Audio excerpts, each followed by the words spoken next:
Merci Seigneur pour cette journée. Merci mon Dieu de nous rassembler aujourd'hui devant ton peuple pour faire cette émission avec mon serviteur que tu as suscité du milieu de ton peuple ici à Lille, l'évangéliste J.P. Makanzu.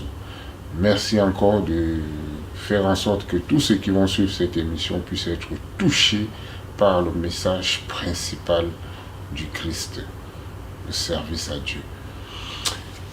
Bonjour vous qui nous suivez, bonne et sainte année 2020. Nous sommes donc très heureux pour votre fidélité durant l'année 2019. Canal Suisse et Koinonia événementiel vous en sont très reconnaissants. Nous sommes à Lille pour cette première émission de la décennie avec quelqu'un qu'on ne présente plus. C'est un grand athlète de l'évangile de Jésus-Christ. Il est dépositaire d'un ministère très riche en prophéties, guérisons miraculeuses et surtout il a un don particulier, celui de vous ouvrir à une véritable vie intérieure dans le Seigneur Jésus-Christ. L'évangéliste J.P. Makanzu, bonne et sainte année 2020. Merci bien. Vous allez bien? Très bien par la grâce de Dieu. Vous êtes toujours très beau, très craquant et cela nous fait plaisir de vous voir ici. C'est la grâce du Seigneur. Alors, chers amis, c'est la nouvelle année et vous savez, qui dit nouvelle année dit résolution et nous on le prend surtout comme une seconde chance. C'est-à-dire que le Seigneur nous accorde une nouvelle année pour une seconde chance. Nous on le voit comme ça ici. C'est pour cela que nous venons vers l'évangéliste, car cette émission est surtout inspirée d'une de ses dernières vidéos où il disait « Vous êtes venus chercher les miracles, les guérisons. Moi je suis venu adorer Jésus. » Et ça nous a marqué, ça nous a touché de dire « Mais comment se fait-il qu'il nous dit un truc comme ça ?» Évangéliste, notre émission, le thème, c'est servir ou se servir de Dieu. Et la première question, c'est déjà savoir comment servir Dieu et à quel moment. Pour commencer, je voudrais d'abord présenter mes meilleurs vœux à tous ceux qui nous suivent, à tous ceux qui nous aiment, nos frères et sœurs de par le monde, en Jésus de Nazareth. Meilleurs vœux à vous tous et bonne année 2020. Que le Seigneur soit avec vous, qu'il vous accompagne tout le long de cette année 2020. Croyez-moi, si vous fixez votre regard sur le Seigneur, vous aurez le succès, vous aurez le bonheur et la vie éternelle, surtout la vie éternelle. Que l'Éternel vous bénisse. Donc, pour ce qui concerne servir l'Éternel, c'est aussi simple que ça. Nous avons la Bible comme modèle. Et dans la parole de Dieu, nous voyons des hommes et des femmes qui ont servi Dieu. Abraham est notre modèle. Il a servi Dieu sans le voir. Il a cru en Dieu sans le voir. Il a entendu Dieu. Il a entendu dans le rêve. Dieu va lui parler. Il va lui dire, sors de ta patrie, de la maison de ton père, et va dans le pays que je te montrerai. Abraham crut en Dieu et il a commencé à marcher selon les directives de Dieu. Et c'est la raison pour laquelle l'Éternel va le nommer le Père de la foi. Donc c'est un modèle. Il y a encore d'autres modèles, comme Moïse qui a servi Dieu, qui était fidèle à Dieu. Et il y a encore d'autres modèles, comme Élie, comme Élisée. Oui, ce sont des serviteurs qui ont servi Dieu. Et sans parler des apôtres qui ont marché avec notre Maître Seigneur Jésus-Christ et lui-même, le Seigneur de Seigneurs, qui s'est fait homme, un simple homme pour servir son Père. Ça, c'est le modèle que je peux présenter au peuple de Dieu. Aujourd'hui, est-ce que vous n'avez pas l'impression, comme je l'ai dit dans cette vidéo, où vous étiez en train de dire aux gens, beaucoup viennent chercher des miracles. Ce qu'on remarque beaucoup, chez vous encore c'est des miracles, ailleurs c'est des bénédictions, c'est l'accélération divine de votre vie, c'est ceci. Est-ce que pour le chrétien d'aujourd'hui, c'est ça servir Dieu? Au fait, N'oublie pas de servir Dieu et passe le temps à chercher ces choses, cette vie précieuse, cette belle vie de la terre. Est-ce que le chrétien d'aujourd'hui oublie l'essence même de la vie chrétienne, qui est de oublier sa vie? au fait, chercher les miracles, ce n'est pas mauvais. Ce n'est pas du tout mauvais. Le miracle est un moyen que le Seigneur utilise pour attirer l'attention de l'homme vers lui, le regard de l'homme vers lui. Dieu lui-même va utiliser le buisson ardent pour attirer le regard de Moïse vers lui. Le miracle est très important dans la vie d'un chrétien. Nous avons besoin de miracles, pas une seule fois, mais tous les jours. Parce que les miracles, c'est le surnaturel. C'est ce que l'homme ne peut pas faire par lui-même, par ses capacités. Ça veut dire que l'homme a besoin de l'intervention divine chaque jour de sa vie. Vous savez, rien que se réveiller le matin est un miracle. Et nous avons besoin de ces miracles-là tous les jours. Tous les jours. Manger librement, avec appétit, c'est un miracle. Ce n'est pas donné à tout le monde. Dormir sans forcer, c'est un miracle. Donc nous avons besoin du miracle de Dieu chaque jour. Mais nous ne devons pas oublier l'essentiel. L'essentiel, ce n'est pas le miracle. Le miracle nous appelle, nous attire vers l'essentiel. L'essentiel, c'est Christ. Christ est l'essentiel. Christ est le modèle. Hébreux chapitre 12, verset 1. Je vais ouvrir un peu Hébreux 12, verset 1, afin d'expliquer et d'expliciter, pour permettre aux enfants de Dieu de comprendre ce que je suis en train de dire. Hébreux chapitre 12, au verset 1. Il dit ceci, et je vais descendre jusqu'en bas. Il dit, nous donc aussi, puisque nous sommes environnés d'une si grande nuée de témoins, rejetons tout fardeau et les péchés qui nous enveloppent si facilement, et courons avec persévérance dans la carrière qui nous est ouverte, ayant le regard sur Jésus qui suscite la foi et l'amène à la perfection en échange de la joie qui lui était réservée. Il a souffert la croix, méprisé l'ignominie et s'est assis à la droite du trône de Dieu. Considérez en effet celui qui a supporté contre sa personne une telle opposition de la part du pécheur, afin que vous ne vous lassiez point l'âme découragée. Ici, la Bible nous parle de ce que l'objectif à atteindre. L'objectif, c'est Christ. C'est-à-dire, nous devons fixer le regard sur le modèle qui est Christ. Nous devons comprendre ce que Jésus a fait. Quelle était la vie de Jésus sur terre? Quel était l'objectif de notre Seigneur Jésus-Christ sur terre? Alors, si nous comprenons qui est Christ, ce qu'il était venu faire sur terre, nous allons comprendre aussi ce que nous sommes et ce que nous allons faire sur terre. C'est ça l'objectif. Le miracle nous permet de regarder à Christ. Et quand nous allons regarder à Christ, ce qui va arriver, ça se trouve dans Ephésiens chapitre 4. Et là-bas, il dit que il a donné aux uns pour, comme apôtres, comme le prophète, évangéliste, pasteur et docteur, pour le perfectionnement de saints en vue de l'œuvre du ministère, afin de nous amener à ressembler, donc jusqu'à à ressembler à la statue parfaite du Christ. Donc l'objectif c'est ça, c'est devenir comme Christ. Amen. Voilà. Parole puissante.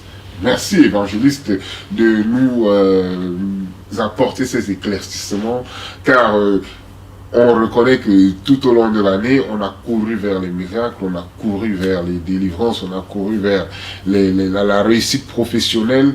On peut même dire à un moment donné, il y a certains chrétiens qui disent, moi je fais plus de péché, je vis une vie de sanctification maintenant, par rapport pour ne pas être frappé par les sorciers, mais il ne fait même pas ça pour construire le royaume de Dieu. C'est-à-dire, il faut faire des choses pour le Christ. Ça, ils sont en train de rater leur cible. Le cible, ce n'est pas de garder une vie de sanctification et rester ce soir. Non. Garder une vie de sanctification pour dégager un parfum. Ce parfum-là guérit, ce parfum-là libère, ce parfum-là donne le salut. Amen. Le but, c'est ça. Nous sommes sanctifiés pour sauver des vies. Donc, donner l'image du Christ. Cette image du Christ que nous donnons au monde, le Christ est ce sauveur. Donc, si nous avons l'image du Christ, nous reflétons Christ, nous devenons des sauveurs. Donc, nous sommes, en quelque sorte, comme la Bible dit, Jésus dit à Pierre, Pierre, comme tu as vu ce que je suis, je te donne les clés. Ce que tu ouvriras sur terre sera ouvert au ciel. Donc nous sommes capables d'ouvrir les portes pour permettre aux autres d'hériter le royaume des cieux, d'entrer au ciel. Voilà ce que nous sommes. Parfait. Voilà notre question sur servir Dieu ou se servir de Dieu. Est-ce que l'évangéliste a quelque chose à rajouter par rapport à ça? Oui, il y en a beaucoup qui ne savent pas ou qui font cette erreur-là. Hein. Nous sommes tous dedans. Nous sommes tous dedans. Nous sommes tous humains. Et il faut qu'il arrive un moment donné où l'homme essaie de réfléchir sur ce qu'il fait. Et c'est ce que j'ai fait d'ailleurs. Je le fais cette nuit, je le fais ce matin. Je suis en train de réfléchir. Ce que je fais, est-ce que je le fais bien? Parce que chacun de nous rendra compte. Nous voyons qu'en ce moment, beaucoup, au lieu de servir Dieu, ils se servent de Dieu. Donc, ça peut changer des moments. Il faut faire très attention. Ouais, vous servez Dieu et si vous ne faites pas attention, vous commencez à vous servir de Dieu. Le monde se sert de Dieu. L'État se sert de Dieu. Les gens peuvent dire, mais comment? Parce que nous voyons, quand c'est le fête de Noël, on se sert du nom de Jésus-Christ pour vendre leurs produits. Les gens se servent du nom de Jésus, du nom de Jésus. Et ils vendent des produits. Ils s'enrichissent derrière le nom de Jésus. Mais ces mêmes personnes-là ne croient pas en Jésus-Christ. Ils se servent de Dieu pour vendre leurs produits. Et nous les voyons dans tous les domaines de la vie. Les gens se servent de Dieu. Quand je vais chez les Juifs, je vois que les Juifs ne croient pas en Jésus-Christ. Mais allez-y dans leur bijouterie. Vous allez voir des croix, des crucifix. Ils sont en train de vendre l'image du Christ. Ils le vendent dans la facilité. Mais si vous ne croyez pas en Jésus-Christ, pourquoi vous vendez l'image du Christ alors? Pour vous enrichir. Vous voyez, ça c'est servir de Dieu pour s'enrichir. Même à l'église, un pasteur peut se servir de Dieu pour s'enrichir. Donc, c'est un piège dangereux. Nous devons prendre le temps de réfléchir. Qu'est-ce que nous faisons exactement? Qu'est-ce que nous faisons du nom de Jésus-Christ? Est-ce que nous servons Dieu? Nous servons pour sa gloire ou nous servons Dieu pour notre gloire? Il y a d'autres personnes qui peuvent dire, moi, je m'en vais faire un jeûne de 40 jours parce que j'ai une croisade à faire, j'ai un séminaire à faire. Mon ami, tu fais cette croisade-là. Tu vas faire la croisade et tu prépares la croisade par un jeûne et prière de 40 jours ou de 30 jours. Pour quelle raison? Pour montrer aux gens que tu es puissant ou pour sauver des vies. Si tu entres en jeûne pour sauver des vies, là, tu sers Dieu. Mais si tu entres en jeûne pour chercher la puissance, là, tu ne sers pas Dieu, tu veux te servir de Dieu. Aïe. C'est la raison pour laquelle plusieurs personnes demandent la puissance à Dieu, ils ne reçoivent pas la puissance. Aïe. Quelle est la pensée que tu as derrière quand tu demandes l'onction à Dieu? Il y en a qui disent, l'homme de Dieu, prie pour moi, j'ai besoin de l'onction que tu as. Tu as besoin de cette onction pour faire quoi avec? Pour avoir la gloire. Ça, c'est servir de Dieu. Aïe, aïe, aïe. Voilà pourquoi il n'y a pas assez de puissance à l'église de Dieu aujourd'hui. Aïe, aïe, aïe, aïe. Dieu connaît nos cœurs. La Bible dit, il sonde le cœur et le rein. Il faut que notre pensée soit pure. Pur. Que nos cœurs soient Que réformés. le Seigneur nous fasse grâce Amen. et qu'il nous éclaire. Merci évangéliste pour cette explication sur cet éclaircissement sur ce que nous allons faire tous les jours durant cette année 2020 pour vivre pleinement le miracle et tout, car le Christ le dit, cherchez d'abord Le royaume des cieux et la et justice la de Dieu. justice de Dieu, Voilà. et le reste vous sera donné après. Voilà. Et c'est quand on regarde l'église primitive, les disciples de Jésus, l'apôtre Saint Paul disait, il faut abandonner sa vie carrément. Bien sûr, Il faut renoncer à sa propre vie. bien sûr, c'est ça servir Dieu. C'est ça servir Dieu. En fait, nous tous nous sommes appelés à servir Dieu. Et ce que Apocalypse 5 nous dit, il a fait de nous un royaume et des sacrificateurs pour Dieu. Hein? Quel que soit ce que nous faisons à l'église, nous sommes appelés à être sacrificateurs. Un sacrificateur, c'est celui qui se sacrifie pour Dieu, à la manière du Christ. Pas le sacrificateur selon l'ancienne alliance, mais le sacrificateur à la manière du Christ, qui s'est livré lui-même à la croix. Il a dit, le vrai amour, c'est de livrer sa vie pour son prochain. Et c'est ça, ce type de sacrificateur-là que Jésus-Christ a fait de nous. Ça, c'est ce qu'on appelle servir Dieu. Eh bien, nous arrivons au terme de notre émission car l'évangéliste, il a très peu de temps et le temps qui nous est imparti arrive donc à la fin. Comme vous l'avez remarqué tout au long de cette émission et l'année dernière, nous avons été très proches de notre évangéliste et pour vous dire, nous avons décidé de servir Dieu d'une autre manière, c'est en se rapprochant un peu plus de cette église ACCR à Lille. Donc, Canal Suisse Colonia sera plus présent auprès de l'ACCR Lille tout au long de l'année 2020.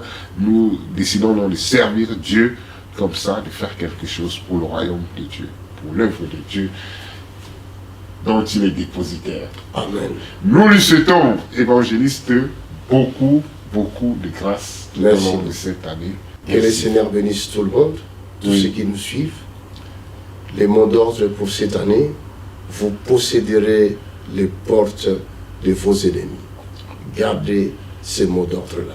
Le Seigneur vous donne les portes de vos ennemis. Cette année 2020, vous les posséderez au nom de Jésus-Christ. Évangéliste, on a le programme qui se déroule déjà pour l'année 2020. Oui. Le premier grand déplacement, c'est la Suisse. La Suisse, bien sûr, bien sûr. C'est le 21 Le et 21 22 février. et le 22 février. À Nous Genève. sommes à Genève. Avertissez et donnez cette bonne nouvelle à tout le monde. Car cette année, c'est du lourd. C'est du lourd. C'est du lourd. Le peut- Seigneur est avec nous. On peut voir dans le Les malades foyer. seront guéris. Les captifs seront libérés. Car c'est ça la mission que le Seigneur nous a donnée. Il a dit, allez partout le monde, prêchez la bonne nouvelle. Imposez les mains aux malades et guérissez-les.